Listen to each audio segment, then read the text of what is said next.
Hello and welcome to the Flourishing Introvert Talks with me, 𝗳𝗲𝗄𝗏. This is the podcast that celebrates the natural gifts of introverts so that we can flourish in all situations.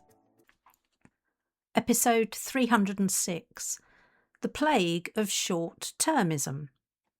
With all of the madness going on in the world, our focus on now and the immediate future is somewhat understandable, but it comes at a cost, especially for we introverts.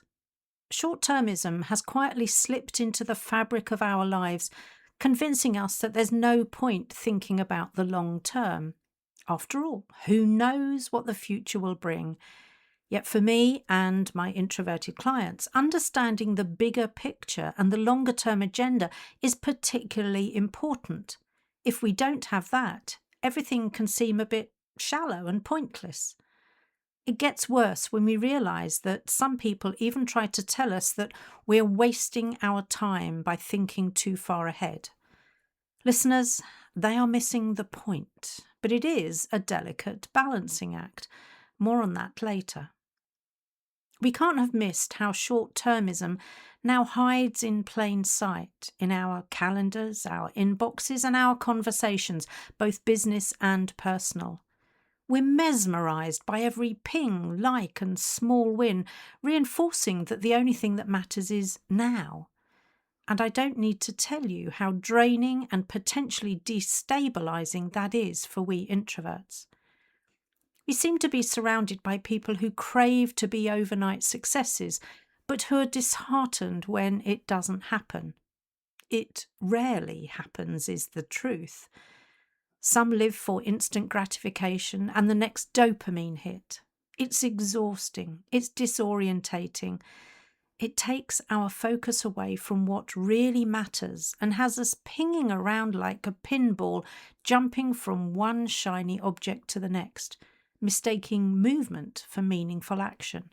That is not a good strategy. One of my clients authored an article about whether the 5-year business plan is dead. And I have to tell you, that brought me up short. I know things are uncertain and volatile at the moment, but without the guiding light of the longer-term intentions, we are more at the whim of the prevailing wind and are likely to be blown from pillar to post with no clear direction. So the purpose of this episode is not to suggest you retreat, but that you reorientate yourself. It's an invitation to pause long enough to hear what the noise and unfocused activity has been masking. It's only then that we can see and hear and feel what is really calling us in. With our quiet, reflective nature, we were never designed to live at the mercy of unbridled urgency. One of the problems with short-termism is that we lose perspective, so everything tends to become more urgent. And in that kind of culture, speed, availability, and immediate responses are rewarded. This is another example of the bias in action. It pulls us away from our natural preference for deep, considered thinking that leads to sound decisions. It also pulls us away from robust problem solving that addresses the root cause rather than the presenting issue. And when we're in the grip of the bias, we're pushed and pulled into survival mode that reduces our ability to see the bigger picture and focus on our long-term perspective. The noise muffles the voice of our inner wisdom, and the haze of confusion blurs our ability to focus on what really matters. This happened to me when, during a power hour with a supposed guru, I was persuaded to make and action a plan that wasn't aligned with my desired outcome or temperament. I left feeling worse than when I arrived and even more confused, but they knew best. In moments like this, our well-being suffers and we lose our footing, so to speak. And the impact is that the world misses our steadiness that can keep humanity anchored. I'm pretty sure I'm not the only one who has noticed that existing in that kind of environments means we wake braced for the day ahead. Our brain switches on immediately, our muscles tense, and we probably reach for our smartphone to see what disaster might be on the agenda for us to deal with. Feeling like we have no space to breathe is no way to start the day. Then there is the familiar tension that you feel between knowing you need to slow down, but fearing that if you do, everything will collapse. This is why I'm issuing the invitation to reorientate yourself, to focus back on your longer-term intentions or aspirations and on what really matters. This enables you to prioritise what really needs your attention now, what can wait, and what frankly is a distraction dressed up in top hat and tails.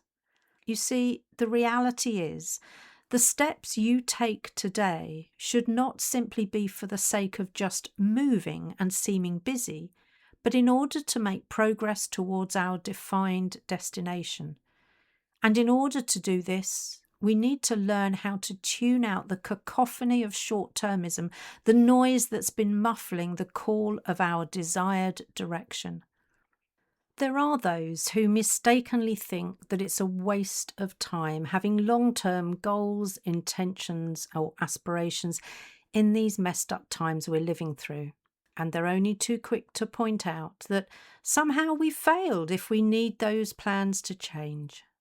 That perspective comes from completely misunderstanding the nature of plans and planning.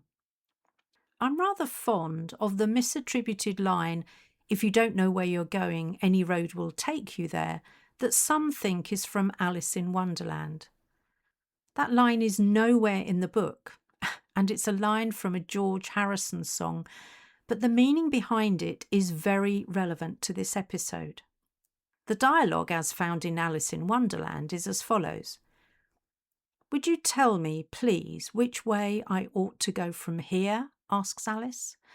"That depends a good deal on where you want to get to," said the cat. "I don't much care where," said Alice. "Then it doesn't matter which way you go," said the cat. "So long as I get somewhere," Alice added as an explanation. "Oh, you're sure to do that," said the cat, "if you only walk long enough." That, my friends, is what we're experiencing in these crazy days of short-termism. Lots of people doing stuff, but without a real focus on their individual or shared destination. So, with Alice in mind, I encourage you to think of your long-term intentions more like a journey you're planning, and in this case, the journey for a significant chapter of your life.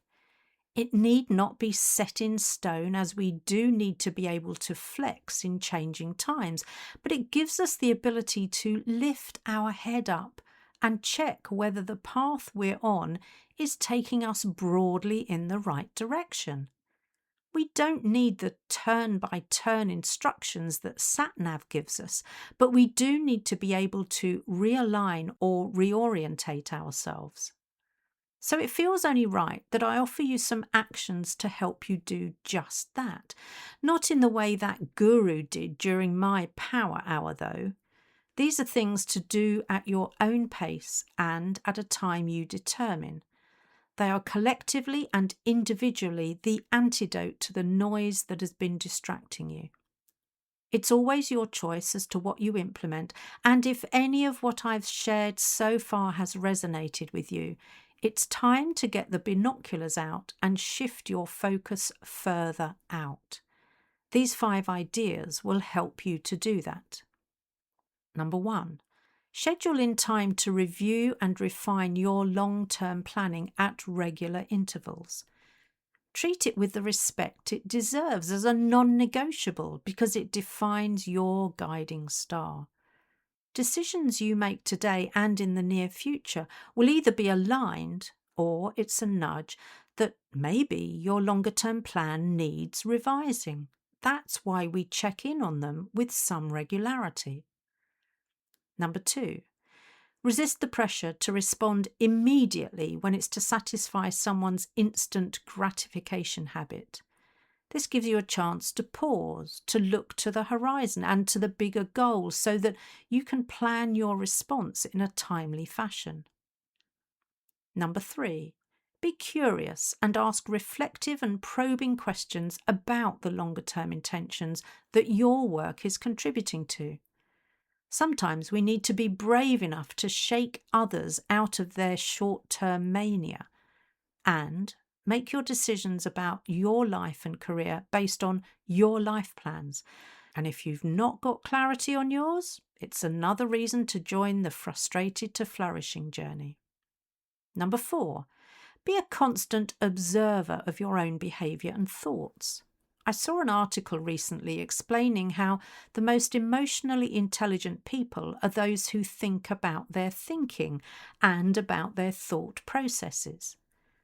Known as metacognition, this ability to sift through our thoughts to establish which are serving us or the situation is so much better than simply treating thoughts as a given or a fundamental truth. And finally, 5, I think it requires understanding that what we do today and tomorrow is leaving a legacy for the future, like it or not. As the Chinese proverb says, the best time to plant a tree was 20 years ago. The second best time is now. We all share responsibility for what happens in our lifespan and to some degree beyond it.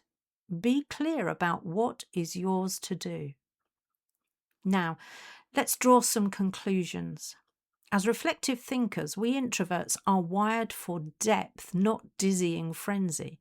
So find ways to bring your wisdom to the table. When short-term urgency threatens to pull you into the shallows, stand firm and focus on the long-term picture. What you plan today may not bear fruit in your lifetime, but that doesn't mean the planting was a waste of time. It was your investment in the future you dream for all of humanity. So, take a breath with me now. A long, deep breath, the type that calms your nervous system. Then form an image, feeling, or sense of a future where the pace of life is not determined by unbridled urgency. Really notice the qualities of the future that you're experiencing in your imagination and hold that dear. This is your guiding star and the direction that shapes your decisions. As we close, make a commitment to one area of life where you will step away from the pull of urgency and instead step into intentionality this week. And make that simple commitment as often as you can. Lives will benefit because of it. If you enjoyed this episode as much as I did, then please subscribe, rate us and leave a comment, because we know that helps other people find the podcast. And if other people find us, other introverts can flourish. You are listening to an Intentional Media Production podcast.